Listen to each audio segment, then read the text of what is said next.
Bonjour, merci d'abord à la Faculté des sciences sociales d'organiser ces 3 journées de conférences. C'est un plaisir de venir parler et découvrir d'autres questions, un autre public. J'ai le plaisir d'être accompagnée par Harriet Keleutak. Notre présentation va se diviser en 2 parties. Je vais parler tout d'abord pendant une quinzaine de minutes et Harriet va prendre la suite et conclure. Nous sommes ravis d'être ici pour discuter de cette question du vivre ensemble, une question cruciale au cœur de notre actualité politique, sociale, culturelle. Les 2 commissions d'enquête qui ont lieu actuellement au Canada et au Québec, donc je parle de l'enquête nationale sur les femmes autochtones, les femmes et les filles autochtones disparues et assassinées, et la commission d'enquête provinciale sur la relation entre les autochtones et certains services publics, donc qui est une commission un peu moins connue, commission québécoise, vont déposer des rapports dans l'année qui vient, normalement. Ces 2 commissions se penchent tout particulièrement sur la relation que les autochtones entretiennent avec les non-autochtones, et elles viennent également interroger ces mécanismes du vivre ensemble dans les sociétés autochtones et entre les autochtones et les non-autochtones. Mais ce qui est intéressant, c'est qu'elle témoigne d'un aspect fondamental, c'est le rôle des femmes, puisque toutes 2 ont été initiées par les femmes autochtones. La commission provinciale a été mise sur pied à la suite de la crise de Val-d'Or, et l'enquête nationale donc à la suite des disparitions de femmes autochtones. Donc cette question de l'harmonie sociale est une question que les femmes autochtones, et tout particulièrement les femmes inuites, se posent de façon quotidienne. On pourrait déconstruire cette interrogation en 2 questions. Comment restaurer l'harmonie sociale dans leur communauté et comment développer des relations harmonieuses avec les Radlunat, les Blancs. Il est clair pour les Nunavimmiut, les habitants du Nunavik, que cette harmonie sociale ne peut être atteinte que par un travail à la fois individuel et collectif. Les Nunavimmiut retrouveront un équilibre que si les individus eux-mêmes retrouvent un équilibre dans leur vie et si le groupe lui-même retrouve son équilibre. Et c'est le fil que nous allons suivre, Harriet et moi, pendant notre présentation. Donc je vais commencer par un petit voyage pour vous situer au niveau géographique et historique. Donc le Nunavik est la partie arctique du Québec. On le voit là. 14 communautés situées le long de la côte, la plus petite étant Aopaluk, elle compte 200 habitants, et la plus importante, Kuujjuaq, 2300 habitants. J'aimerais simplement rappeler que ces communautés ne sont accessibles que par avion, il n'y a pas de route qui les relie, ou par bateau éventuellement pendant la période estivale. Et pour rejoindre Ivuivik, qui est la communauté la plus au nord du Québec, le billet d'avion aller-retour de Montréal coûte à peu près presque 4 000 $. Donc ça vous met un peu en contexte. J'ai tiré les derniers chiffres du recensement de 2016. Donc aujourd'hui, on compte près de 14 000 Inuits vivant au Nunavik, au Québec en tous les cas. Donc 90% d'entre eux parlent l'inuktitut comme leur langue maternelle. Les Nunavimmiut ont vécu de très grands et rapides changements au cours des dernières décennies. Tout d'abord, donc ils vivaient selon un mode de vie semi-nomade jusque dans les années 50-60. Puis à partir disons qu'à partir des années 30-40, le gouvernement fédéral a commencé à envoyer des policiers, mettre en place des infirmeries au nord du Québec, ainsi que ouvrir des écoles. Puis en 1963, le Québec crée la délégation générale du Nouveau-Québec et lance le développement administratif du Nunavik par le gouvernement du Québec. Donc voici quelques, juste pour vous faire voyager dans les villages. Donc on voit à droite un magasin général, à gauche, en haut à gauche un aéroport, et puis quelques structures. Donc la photo à gauche c'est l'office municipal d'un village, puis des enfants qui jouent dans la rue. Donc je voyais pas ce qu'il y avait dans mon dos, je pensais que c'était cette diapositive quand je vous parlais de transformation historique. Donc là vous pouvez retrouver les dates auxquelles je faisais mention.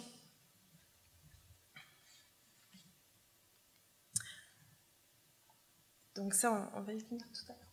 Donc aujourd'hui, le Nunavik est administré par des organisations régionales qui ont été mises en place suite à la Convention de la baie de James et du Nord québécois en 1975.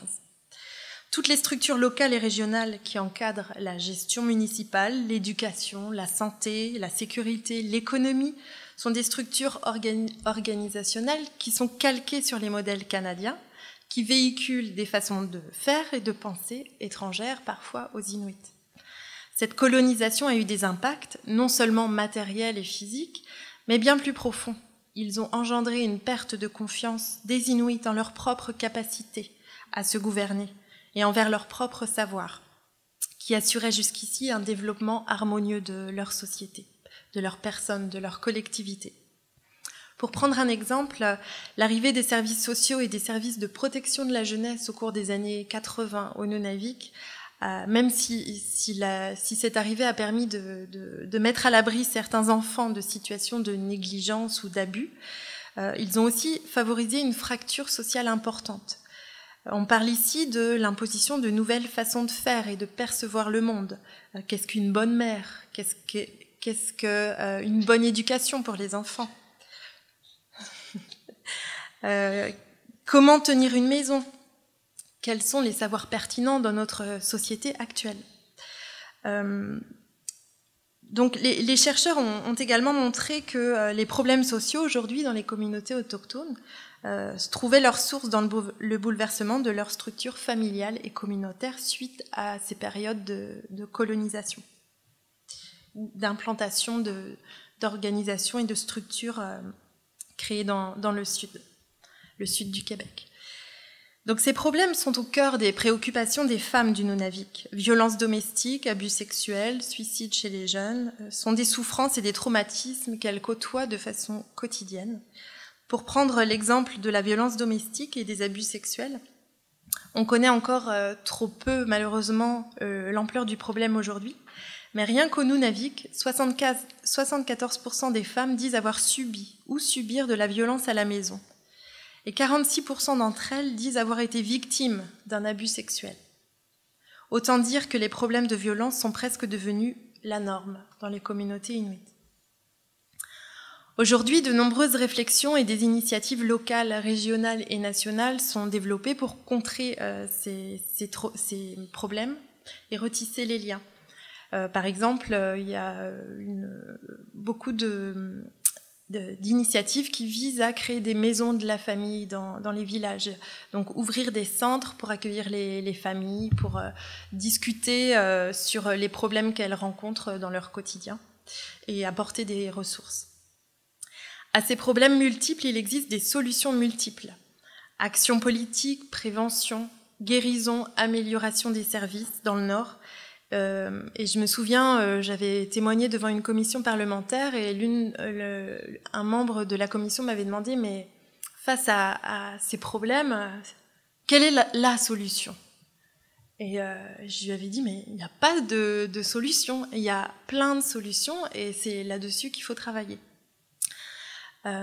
Donc ce sont surtout aujourd'hui les organisations et les structures régionales et locales, ainsi que les gouvernements qui développent des actions pour favoriser le mieux-être. Par exemple, l'association des femmes du Nunavik, Saturvit, a été créée en 2005. Des femmes s'étaient réunies dans un camp de chasse à proximité de Puverniturk, un village sur la côte est de la baie d'Hudson. Elles ont décidé de dire stop à la violence. Donc elles ont rédigé un manifeste. Elles ont également dressé une liste de recommandations pour améliorer la situation des femmes et des familles. Donc les discussions lors de ce rassemblement tournaient autour de la langue, de l'éducation, des enfants, du problème du suicide, de la protection des droits de la femme, etc. Donc les discussions étaient vraiment très larges.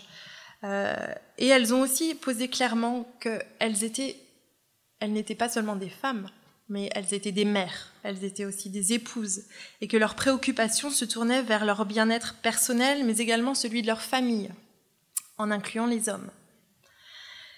Et donc elles ont décidé de créer cette association. On peut voir donc un rassemblement qui a lieu il y a 2 ans dans un petit village, là, une conférence des femmes. Satourvite organise tous les 2 ans des conférences, des grandes conférences régionales. Et l'association a produit également 2 rapports dans lesquels elle identifie les besoins des femmes et des familles en vue de la restauration de l'harmonie sociale. Mais au-delà des actions politiques, le règlement des problèmes sociaux passe également par une guérison individuelle et collective.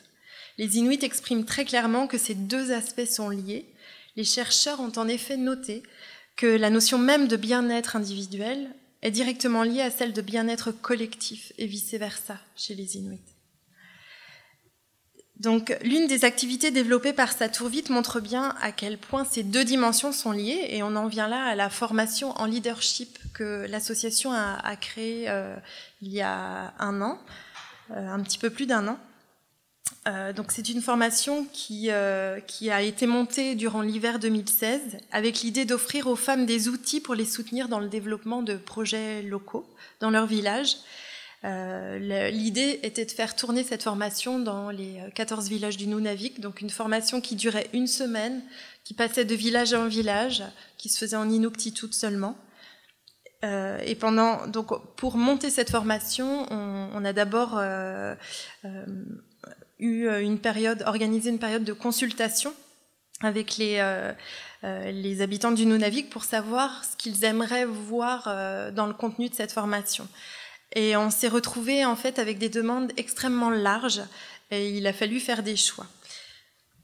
Et quand je parle de demandes larges, ça se reflète vraiment dans l'agenda finalement de la semaine de formation où il fallait autant aborder les thèmes de guérison ou de problèmes personnels, donc, que j'ai surligné en jaune, et autant aborder des questions plus liées au management ou à la gestion de projet qu'on voit en bleu sur ce tableau. Donc c'est là qu'on s'apercevait que ces 2 aspects étaient liés. Si on voulait former ou apporter des nouvelles connaissances aux femmes, il fallait prendre en compte ce qu'elles vivaient, elles, de façon quotidienne. Et Harriet en parlera d'ici peu. Ce que nous entendions par leadership était tiré en fait de travail de mes recherches de doctorat sur la transformation des relations de pouvoir au Nunavik, dans lequel j'avais montré que les Inuits conçoivent le leadership non pas comme un acte individuel et charismatique, mais comme des habiletés à développer pour mieux aider sa communauté. En gros, être un leader signifiait aider les autres, savoir aider les autres. On a donc monté une formation qui visait à apporter aux femmes des compétences et des outils pour être capable de mieux aider les autres. Donc il fallait savoir mieux s'aider soi-même aussi. Il nous fallait trouver une animatrice, quelqu'un qui parlerait, et ça c'était vraiment important, de son expérience, qui partirait de son expérience personnelle et qu'elle pourrait partager avec les participantes. Donc je vais laisser la parole à Harriet maintenant. Ok. D'accord. Mais je vais m'excuser avant de commencer à parler. Si je fais des fautes en français, bear with me. C'est ma langue, c'est ma 3e langue. Durant la formation que j'ai donnée, j'ai pu constater que les femmes que je rencontrais avaient très différentes expériences dans leur vie. Le premier problème que j'ai pu constater, c'était un manque d'hébergement. Il manque des maisons pour les femmes qui souffrent surtout des abus chez eux ou chez leurs parents ou dans une famille avec qui ils restent. Présentement, au Nunavik, il manque à peu près 1000 maisons. Parce que c'est pas comme à Québec où tu peux aller trouver un appartement ailleurs ou une maison pour t'acheter. Dans notre région, ça dépend combien d'argent le gouvernement nous donne et la capacité, comment on peut faire, combien de maisons peut être construites dans une petite session de... la saison de construction est de 2-3 mois pour bâtir une maison. Et pour se rendre là, pour amener tous les matériaux, on dépend du bateau, fait que toutes les réalités que les femmes Inuits vivent dépendent beaucoup à tous les services qu'on reçoit des gouvernements. Les femmes que j'ai rencontrées, il y en a eu qui n'ont jamais été à l'école, ceux qui ont des diplômes secondaires ou collégial, même universitaires. Mais l'évolution des Inuits, ça a été fait dans 40-50 ans très vite. Et il y en a plusieurs qui ont perdu leur identité. Ça, c'est une des choses que beaucoup de femmes ne savaient pas. D'où ils venaient, qu'est-ce qui se passait dans notre région parce que ça passe trop vite. Il y en a plusieurs qui ont subi des abus physiques, sexuels, mentaux quand ils étaient à l'école, ailleurs. C'est pas juste à la maison qu'ils ont subi cet abus. Et ça dépend aussi dans quelle langue il allait à l'école, si c'était anglais ou français, si il vivait des différentes expériences. Parce que, comme moi, quand j'avais 12 ans, juste à 12 ans, je suis partie de chez nous pour continuer mes études. Sans ma mère, j'étais toute seule avec des étrangers.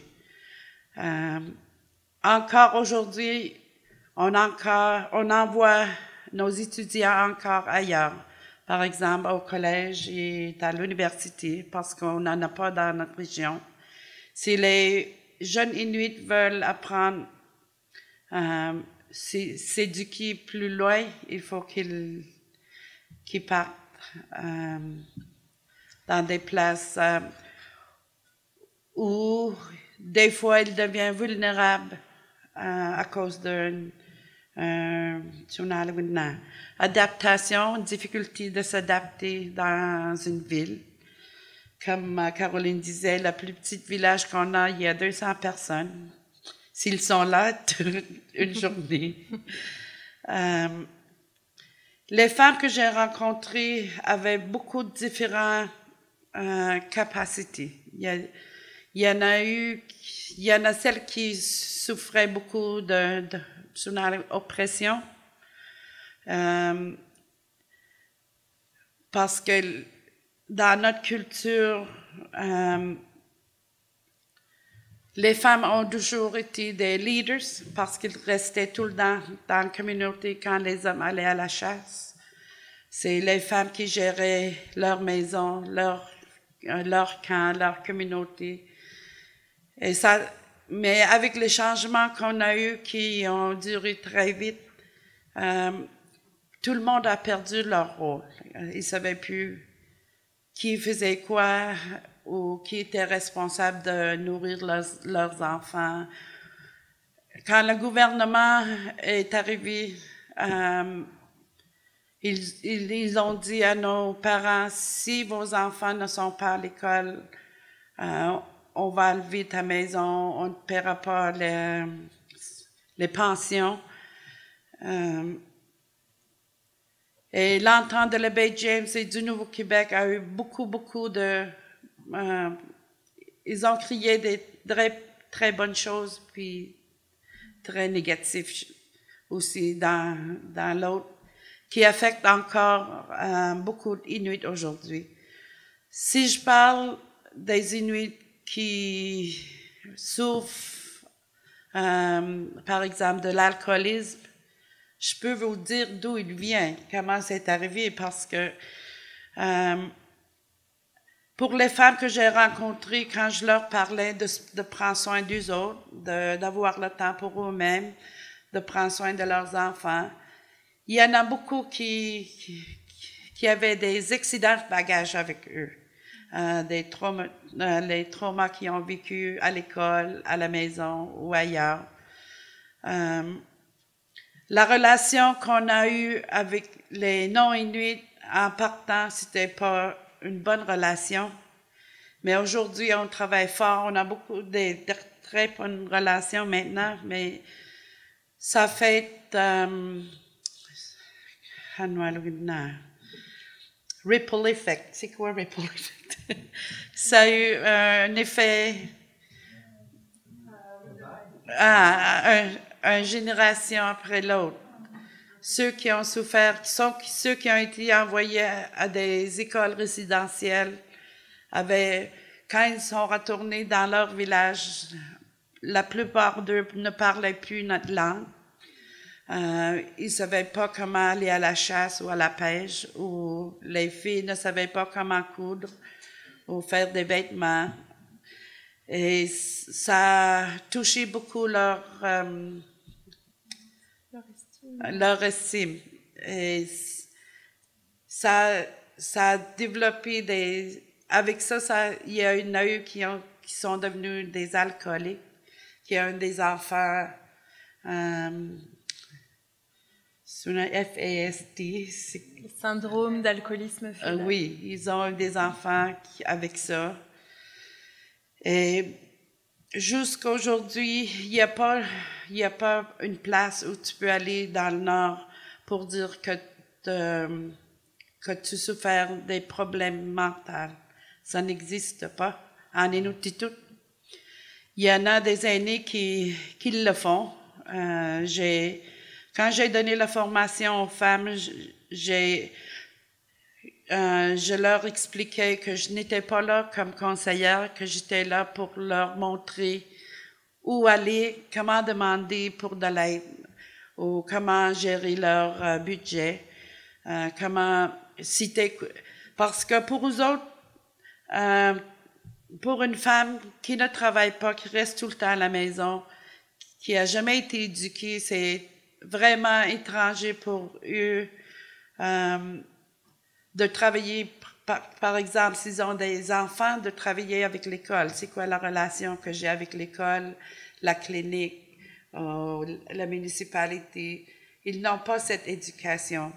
Il y en a ceux qui savent pas lire, écrire, mais il y en a plusieurs qui, comme les jeunes commencent à prendre leur relève parce que ça fait 40 ans que depuis l'entente de la Baie James et du Nouveau-Québec. Mais l'effet qu'il y avait avant est toujours là.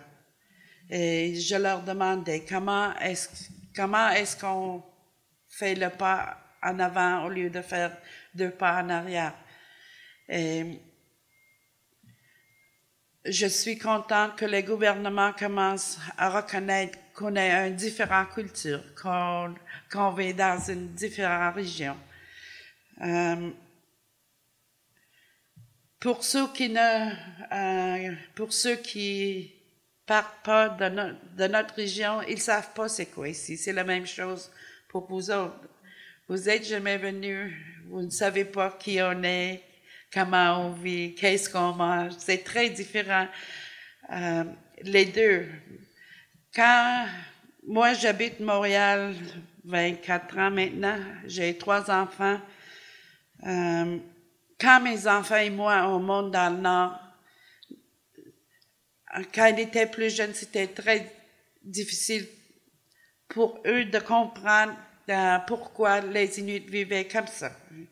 pourquoi les enfants étaient dehors à 8 heures le soir quand mes enfants à 8 heures allaient se coucher. C'est une vie très différente. Vivre dans une ville, vivre dans une communauté, isolée surtout. Et ça devient très dur pour ces femmes qui n'ont pas de support. Fait que j'ai essayé de les apprendre, d'être support, de trouver du support dans leur communauté, de faire des projets ensemble et de ne pas rester, de ne pas être silence quand ils savent qu'il y a un abus pour qu'on puisse avoir une génération plus qui souffre moins que ceux qui sont venus avant nous. Il y a aussi une manque de... J'entends souvent qu'ils disent qu'on a besoin des places pour réhabilitation de l'alcoolisme, toxicomanie et tout. Mais aussi, j'ai pu constater qu'on a besoin aussi des places pour faire la guérison. Il faut qu'on apprenne les noms inuits avant qu'ils arrivent dans notre région, qui on est. Parce qu'il y en a eu ceux qui sont venus, qui sont arrivés, qui ont dit « Ça, c'est la loi. Tout ce que tu fais ici, ça vaut rien. » Et ça a créé beaucoup de friction dans le passé. Maintenant, c'est moins ça, parce que nous autres, on parle, on dit « Non, c'est comme ça qu'on est. » On commence maintenant vraiment à faire comprendre qui on est, comment ça se passe dans notre communauté. C'est pas toujours facile, comme je dis à tout le monde. On est une petite société comparée à les autres sociétés, mais on a exactement les mêmes problèmes que les autres. On parle juste la différente langue. Notre langue, c'est différent. Et notre culture, c'est différent, mais notre façon de faire les choses, c'est toujours la même chose. Caroline pourrait vous dire comment on s'en occupe des enfants. C'est exactement la même chose, mais c'est une différente culture. J'ai fait la moitié de notre région, l'autre moitié n'a pas encore eu leur formation, mais ça va se faire. J'espère bientôt. Et comme on dit, si vous montez route, on va vers la future. Thème.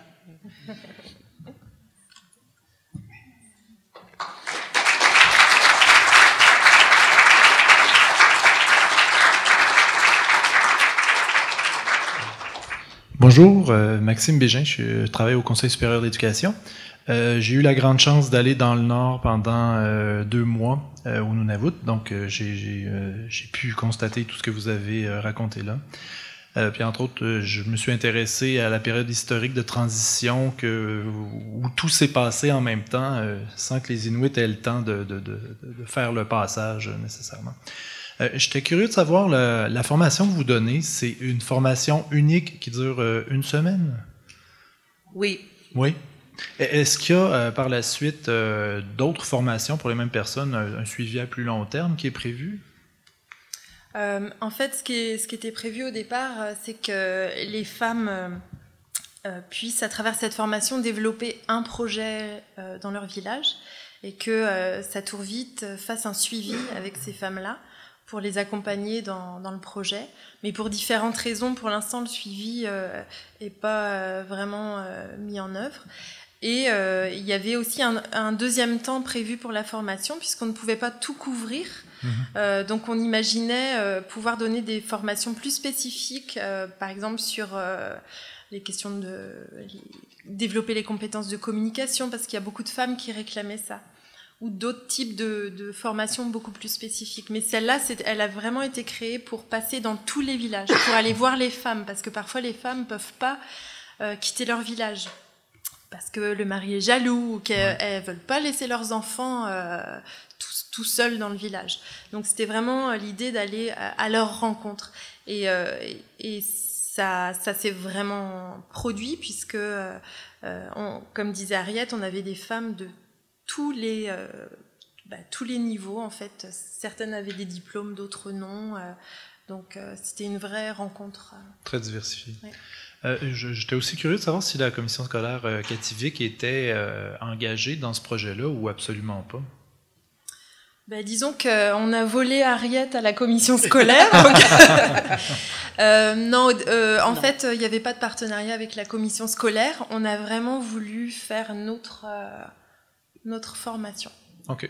Merci beaucoup.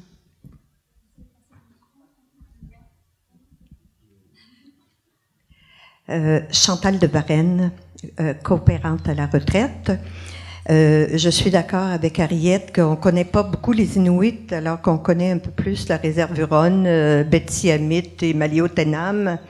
Moi, j'aimerais savoir si les Inuits ont, comme les autres tribus, les autres grandes familles du côté autochtone, des conseils de bande qui gèrent les budgets, qui reçoivent les budgets, qui décident des priorités.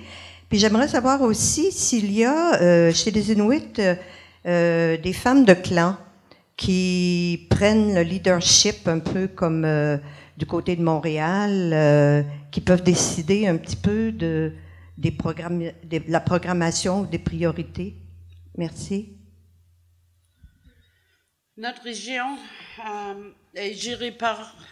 On a 2 entités importantes. Société Makivik, qui gère l'argent qui a été donné en 1975 durant l'entente.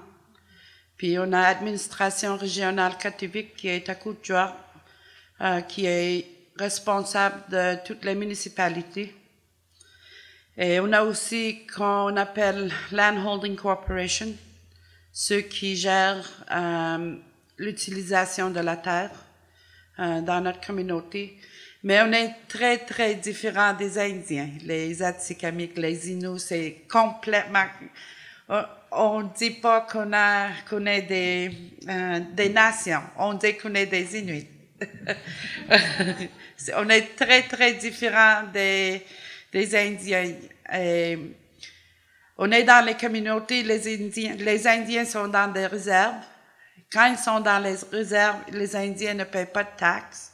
Nous autres, on paye, au Nunavik, on paye la plus haute taxe au Québec. C'est très, très cher. La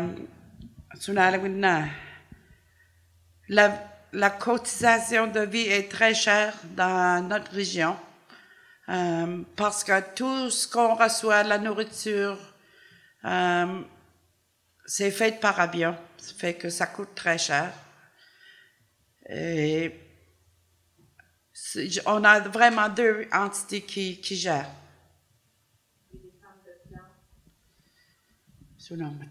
Les femmes de clan. Oui, je vois pas comment je pourrais faire un lien. Enfin, les femmes de clan, Dans les autres communautés autochtones. Ouais. Ils n'ont pas de clan. non.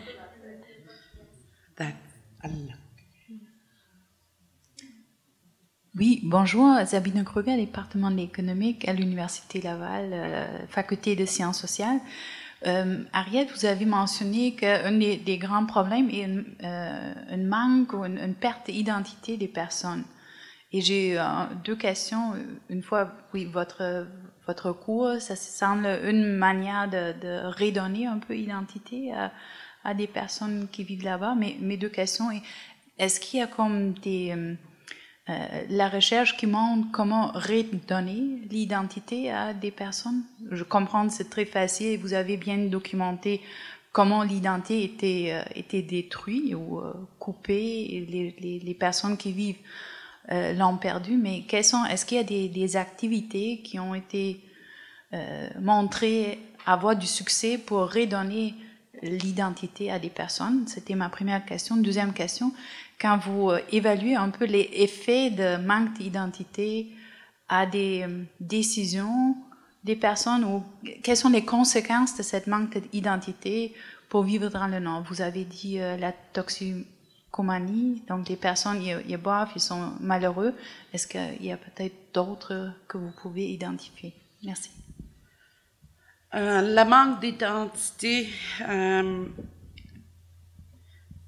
pour aider les jeunes à comprendre qui ils sont, d'où ils viennent. La commission scolaire catholique a commencé à enseigner l'histoire avec l'aide de culturelle, institution culturelle Avatar. Et en même temps, il y a des comités dans chaque village, comités culturels, qui enseignent à leurs jeunes de leur communauté qui ils sont, la généalogie, d'où ils venaient dans les camps autour des villages. Et en même temps, les jeunes femmes et les jeunes hommes apprennent, par exemple, comment faire des hamoutiques pour les jeunes, comiques pour les jeunes filles, comment faire des vêtements inuits et des outils inuits, comment aller à la chaise, à la pêche. Mais aujourd'hui, ils les apprennent. Ceux qui ont perdu leur langue, il y en a plusieurs qui retournent à l'école, ou soit ils reçoivent, s'ils peuvent, dans les communautés, ils reçoivent des cours en Inuktitut pour réapprendre leur langue. J'ai dit que ceux qui ont souffert vraiment, c'est pas juste les non-Inuits qui les avaient abusés. Quand ils sont retournés dans leur communauté après avoir été à l'école pour plusieurs années ailleurs, quand ils retournaient dans leur communauté, c'était une humiliation pour eux autres aussi, parce que ils ne pouvaient pas parler et faire les choses comme les Inuits. C'était devenu comme un trauma pour eux autres. Et ça a fait des personnes qui souffraient beaucoup. Et ils ont... They turned into alcohol and drugs au lieu de trouver d'autres moyens de guérir. Merci. Bonjour Caroline, bonjour Harriet, Geneviève Vachon, habité le Nord québécois, École d'architecture. Vous avez toutes les deux mentionné l'importance des maisons pour soutenir le bien-être des familles, des femmes au Nunavik. D'abord qu'il y en ait assez, qu'il y en ait suffisamment, mais aussi qu'elles soient bien adaptées à ce qu'on y fait, à ce qu'on est aussi. Et Caroline t'a parlé aussi d'un nouveau type de bâtiments, comme les maisons de la famille qui soutiennent ou qui répondent à des besoins complémentaires. Est-ce que les femmes avec lesquelles vous travaillez formulent des rêves concernant la maison, l'habitation, les bâtiments qui recevraient mieux, serviraient mieux leurs besoins et ceux de leur famille? Est-ce que ce sont des sujets que vous abordez dans vos rencontres quelquefois? Oui.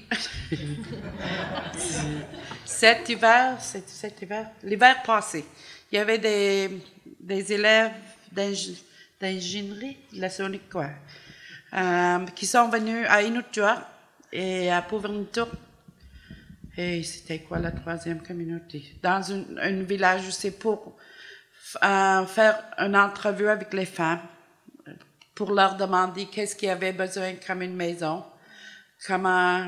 Parce que présentement, les maisons qui sont construites sont des appartements d'une chambre, 2 chambres, ou des maisons de 3 chambres, 4 chambres ou 5. Il y a des places il y a différentes place où il y a des familles, il y a des arrière-grands-parents, grands-parents, parents et enfants, petits-enfants qui vivent dans la même maison. Les maisons de 3 chambres peuvent avoir 14 personnes parce à cause de la manque de maisons. Ça dépend vraiment dans quelle communauté, mais les femmes ont été consultées l'hiver passé pour savoir quelle sorte de maison ils en avaient besoin pour leurs enfants. Et dans la formation en leadership, le sujet n'a pas été beaucoup abordé, si ce n'est qu'en termes de lieux absents pour les femmes, parfois pour se retrouver ou s'abriter. Donc, voilà. Je vais prendre une dernière question. Nakourmik, Gina Muckle de l'École de psychologie, Faculté des sciences sociales. Ça fait 20 ans que j'ai la chance de voyager sur le territoire du Nunavik et d'interviewer dans des grandes enquêtes de santé des femmes. J'ai eu la chance d'interviewer 2 générations de femmes, des femmes il y a plus de 20 ans lorsqu'elles étaient enceintes, puis maintenant leurs filles qui sont elles-mêmes de jeunes mères. Mon impression, puis j'aimerais ça avoir votre opinion à ce sujet-là, j'ai l'impression que la génération des jeunes d'aujourd'hui est capable d'assumer beaucoup plus de leadership. Elle est très créatrice. Il y a énormément de projets positifs, novateurs, intéressants qui ressortent des communautés. Mon impression, c'est que il y a un dynamisme actuellement au Nunavik qui n'était pas présent il y a 10 ans, il y a 20 ans. Puis je pense que ça représente d'une certaine façon, ça peut être un signe de l'amélioration de l'estime de soi, du leadership qu'on peut retrouver dans la génération des femmes plus jeunes aujourd'hui. J'aimerais ça vous entendre sur ce sujet-là. Ça commence lentement. On a des jeunes qui travaillent dans des postes comme administratrices ou directrices dans les écoles, dans les municipalités, un peu partout. Les jeunes qui ont 25 ans et plus ont commencé vraiment à faire le changement dans notre région. C'est les jeunes, parce que on a beaucoup de jeunes, 35 ans et moins, c'est plus que moitié de notre population. Notre population est très jeune. Et ceux qui ont à peu près 20 et 25 ans, c'est eux autres qui commencent à se lever. Ça a pris beaucoup de temps avant que tout le monde réalise qu'est-ce qui arrivait, qu'est-ce qui se passait. Dans une communauté, présentement, il y a eu une crise après une crise depuis quelques mois. Elle essaye d'immobiliser tout le monde présentement et il faut que tout le monde s'implique pour immobiliser une communauté. Et les Inuits ont compris que au lieu de demander de l'aide d'en dehors, qu'il faut qu'ils le fassent eux-mêmes. Ça, c'est une des choses qu'on a vraiment commencé à impliquer. C'est pas parce qu'on ne veut pas de l'aide, mais il faut qu'on s'aide avant de demander au monde qui ne nous connaissent pas pour de l'aide. On a fait ça pour plusieurs années et ça fait plus que de dommages que de bons. Fait que les jeunes commencent, ceux qui ont 20 ans et plus, ça commence à faire le leadership dans plusieurs projets dans notre communauté.